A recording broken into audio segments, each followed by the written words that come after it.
I thought my wedding day would be the happiest moment of my life. Then I saw my bride vanish during the reception. 10 minutes later, I caught her, kissing my own brother behind the venue. I grabbed the mic and said, "Everyone, you need to hear this." The room went silent. What happened next? I'll never forget.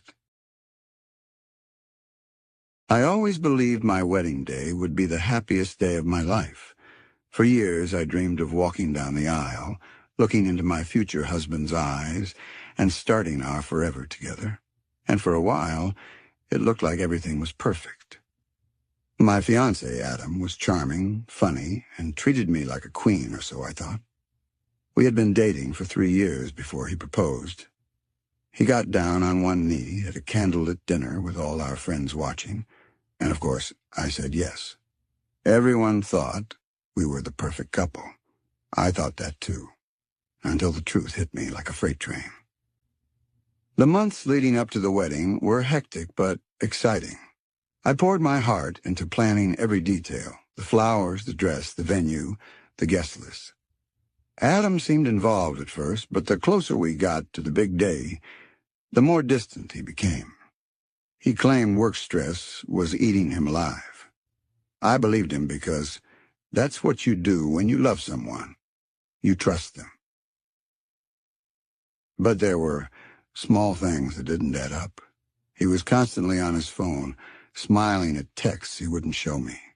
He started coming home late and taking weekend work trips. When I asked, he'd snap and accuse me of being paranoid.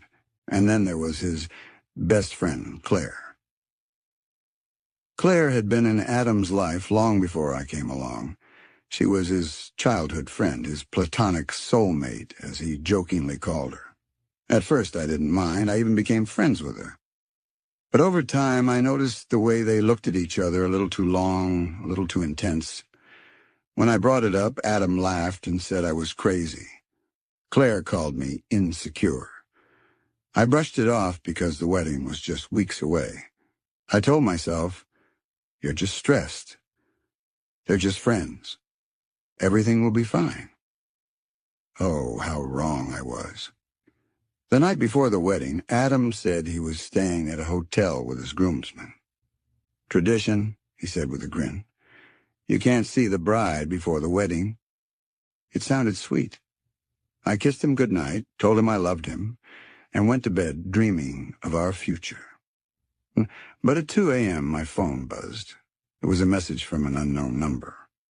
"Check room 306 at the Grandview Hotel if you want to know the truth before you say I do." My heart dropped. I stared at the message, debating if it was some cruel prank. But something inside me told me I had to go. I threw on a hoodie and drove to the Grandview Hotel, my heart pounding the entire way. I walked through the lobby, shaking. Room 306 was at the end of the hall. My hand trembled as I lifted it to knock. But then I heard it. Adam's voice laughing, and Claire's voice moaning. My stomach twisted. I pushed the door open, and there they were. Adam, my almost husband, in bed with Claire, the platonic best friend. They froze when they saw me. Adam's face went pale.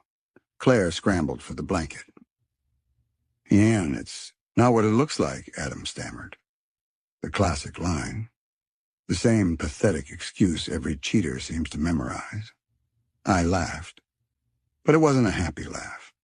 It was the kind of laugh that comes when your heart is breaking and your whole world feels like a sick joke. "Not what it looks like?" I said coldly. "Because it looks like the man I'm supposed to marry tomorrow is screwing his best friend," Adam begged. Claire tried to explain. None of it mattered. I turned and walked out, my mind spinning. In the parking lot, I cried until my eyes swelled shut. I thought about calling off the wedding, but then something inside me shifted. No, they didn't get to humiliate me and walk away clean. They wanted to betray me? Fine. I'd make sure the whole world knew. By the time the sun rose, I had a plan. It was risky, insane, but it felt right. I wouldn't just cancel the wedding quietly. I'd go through with it, but on my terms. That morning, I got ready as if nothing happened.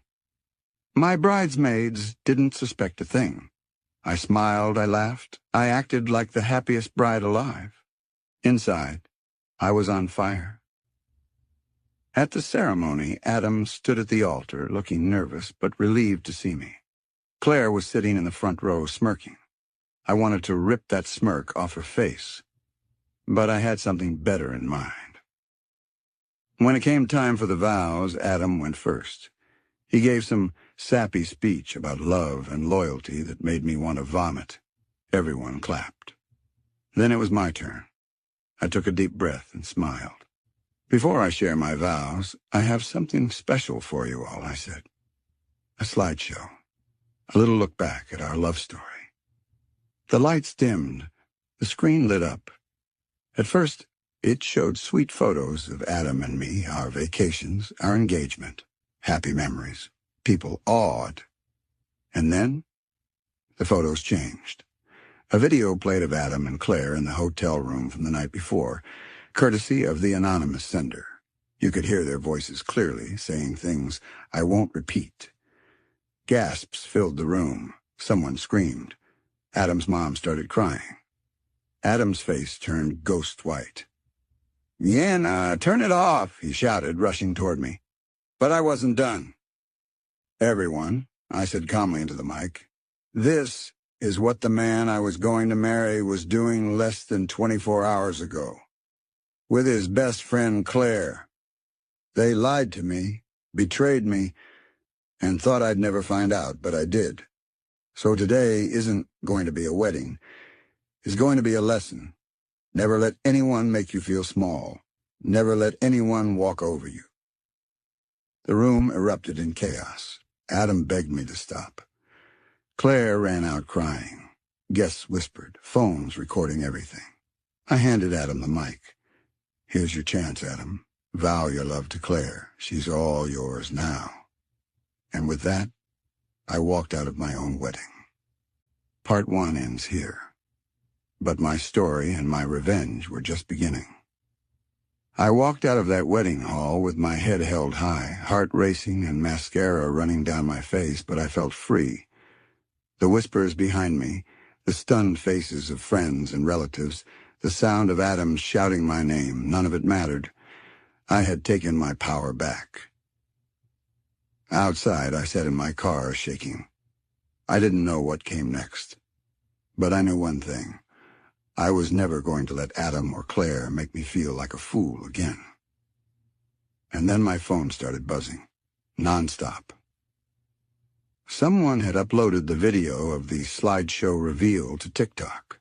Within an hour, it had thousands of views. By the end of the day, millions.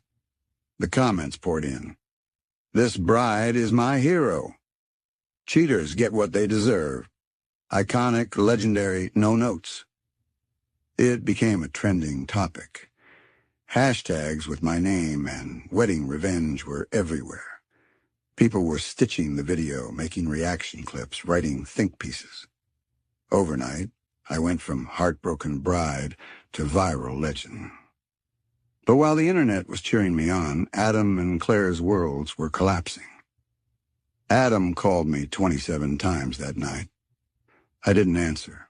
He left voicemails, sobbing, apologizing, begging. The man who once called me paranoid was now admitting everything. He said it was a one-time mistake, except I later found out it wasn't. They'd been hooking up for months. Claire's fiancé, yes. She had a fiancé, also saw the video. He left her the same day. Packed her bags, dumped her in front of her parents' house.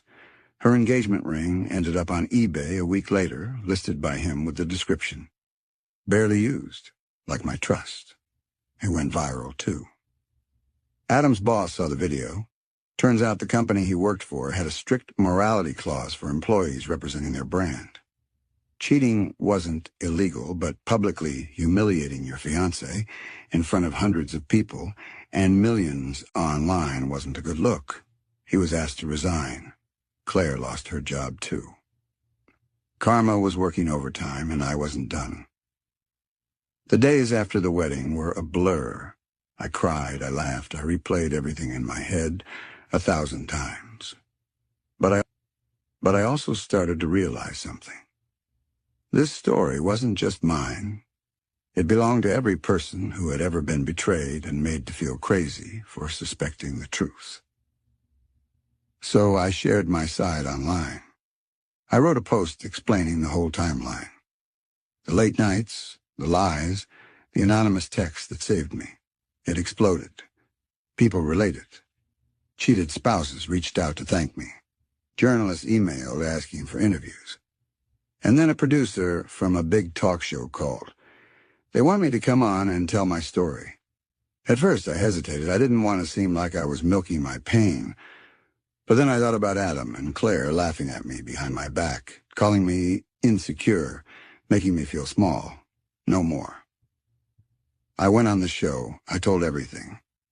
The audience gasped at all the right moments, laughed when I described Adam's vows as fictional fanfic, and cheered when I said I walked out. It aired nationally. Adam and Claire became infamous. Claire even tried to sue me for emotional distress. Her lawyer dropped the case after the internet dragged her mercilessly. Adam moved out of state eventually. Last I heard, he's single, living with his parents, and avoids social media entirely. The plot twist. They never saw coming. But here's the thing. This isn't just a revenge story. It's a story about starting over. Because while Adam and Claire's lives fell apart, mine was just beginning.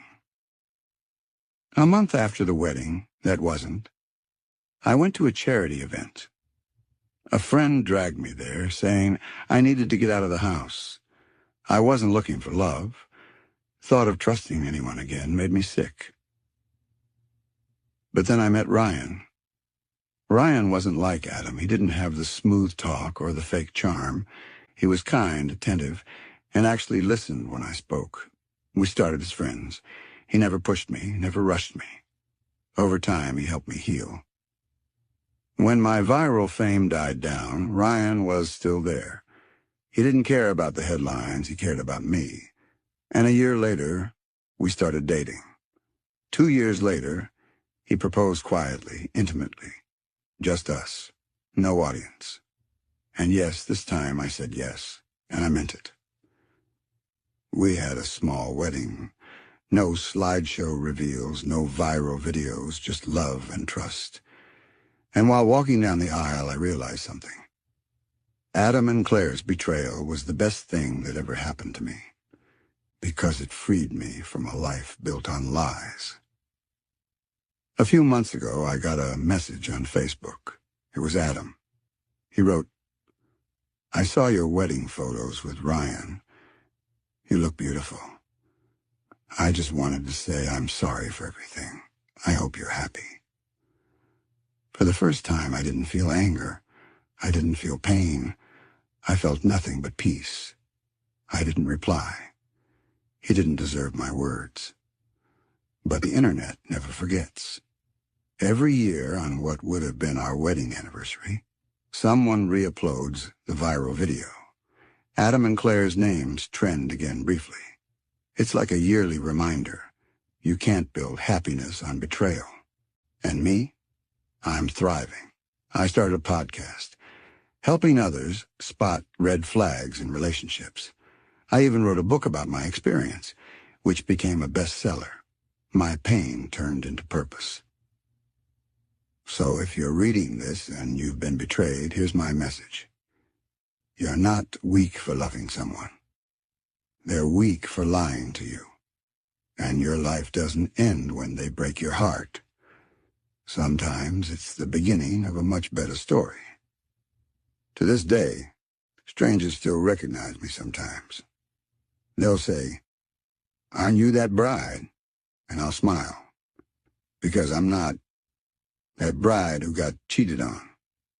I'm the bride who exposed the truth, who walked away with her dignity and built a better life. And Adam and Claire, last I heard, They tried dating for real. It didn't last 6 months. Once the excitement of sneaking around ended, they realized they had nothing real. Claire moved overseas. Adam's still trying to find himself. Karma isn't always instant, but it is consistent. So that's my story. I walked into my wedding thinking it would be the happiest day of my life. It turned out to be the worst and the best. Because it gave me the courage to walk away, the strength to heal, and the voice to help others do the same. And if you're wondering, yes, my second wedding dress was even more stunning than the first, because this time it wasn't hiding any lies underneath.